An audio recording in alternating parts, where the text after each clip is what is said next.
Fatih University has been closed after the coup by the Turkish government, but it was a Gulen-operated university. We have Gulen-operated universities here in the United States, North American University, for example, in Houston. But Walt is very concerned about what he has seen during his 8 years working in the midst of this hub of Gulen activity in Istanbul. And he recorded a series of videos for me, which I've put together, and we're starting to put that out on social media. Essentially, he's very concerned about the exodus of high-level Gulenists from Turkey, where they're being prosecuted for their activities in the coup, to the United States, and especially to Texas and Houston. One of the men that he mentions in his video that we'll see here in a moment is a man by the name of Serif Ali Takalan. Serif is openly now the dean of the North American University, this Gulen University. Wow. And he was also the dean of Fatih University, where Walt studied and taught English. And why in the world are we seeing high-level Gulenists resettling here in the United States after they were involved in this coup attempt in Turkey? Why are we allowing them to receive federal funds to operate universities? Why are we welcoming this political Islamist cult into our country, and why are we paying for it? That's right, because he wants to set up a worldwide caliphate. Let's understand that's really a big part of this goal, and we understand that Islam is both a religion and a political system. I mean, that's the key part of it. Yeah, I mean, the Quran is very specific in how it sets up societies. Yeah, and I would say that both Gulen and other members of current Turkish political structure believe in kind of a neo-Ottomanist viewpoint. They would love to see Turkey become, let's say, a new Ottoman Empire. And I think they are, that's their philosophy. I don't agree with it. But, they are more modern and, let's say, less chaotic than other factions in Sunni Islam. So perhaps they have an argument. I don't know. yeah, because there's a lot of different Islamic factions. I mean, you got the Shias, you got the Sunnis, you got the Wahhabists, so forth. Let's show a little bit of the video that you've got there on your site, Walt Sims, talking about his experience with the Gulenist movement.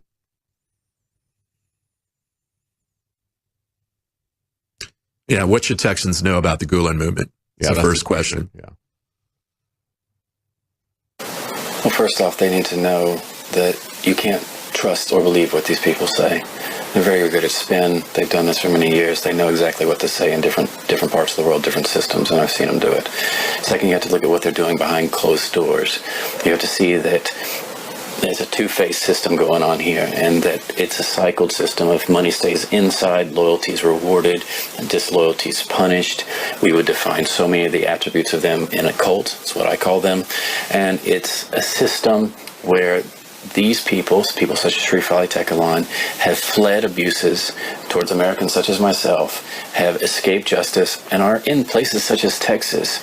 And we are letting this abuse continue. You have to really peel behind that curtain to look to see what's happening. And when you do, as an American, it's going to alarm you, because that openness you might have, they don't have. And that toleration you have, they don't have. And that their ultimate goal is going to be in power, in wealth, and to infiltrate all systems. It hurts to see this happen here. It really hurts to see it happen in the U.S., where my home is. And I can't stress that enough. No matter what your thoughts are about the religion, you have to realize that this is a cult. And they operate at every level like a cult. And of course, again, he's a native of Tyler, Texas, a graduate of Texas A&M. He was working in Turkey. He saw how this was being set up there, and now it grieves him to see this happening in Texas, because Texas is really where they have their biggest footprint. There's something that's just happened in Houston. Tell us about that. Well, yes, the so-called Imam of Houston, this was Fethullah Gulen's wording, not mine, but the head of the Gulen movement in Houston, after the coup, fled to Armenia, of all places. He was very much against Armenia, set up a company and was in hiding there. He was basically on the lam because he had gone before Congress and lied to Congress about his activities in bringing U.S. politicians on a free trip to Turkey to to Baku in Azerbaijan. And so he went on the lam for 2 years. It finally caught up with him. He's been brought back to the United States. He's pled guilty to lying before Congress, and he is being sentenced for his crimes in February 2019. My guess is he won't do any time because I think he's a weak man and he's going to turn over a lot of evidence that's going to lead us to ever larger problems within the Gulen movement, within our country, the United States, and within these schools that are generating hundreds of millions of dollars for this. Well, it's kind of interesting when I read this about this case, because what he did was he paid for junkets for, what was it, about 10 congressmen or so forth, and about 36 staff that were going over there. Yeah. And that's not allowed because he was doing it on behalf of a government organization, and yet in Azerbaijan, but yet if it's an NGO, they can do exactly the same sort of thing and curry influence and favor, and with it, which is what the Gulenist movement has been doing. Well, they can get away with it because of an NGO. This man, Kemal Oksuz, the Imam of Houston, who is now, pled guilty to these crimes in our country, he was not only, giving trips to these politicians, but he ran the Raindrop Foundation in Houston, Texas, which is a large hub of Gulen activity, operate many nonprofits. They generate companies out of there that go on to receive other tax dollars from us, some of which we haven't even really found out yet. Because this is such an opaque group. And what Walt gets back to, though, is the problems of the Gulen movement and in their friendliness, for some reason, within our government to allow them to live here openly and to do the things that he witnessed directly while he was working for them in Istanbul at Fatih University, this Gulen University.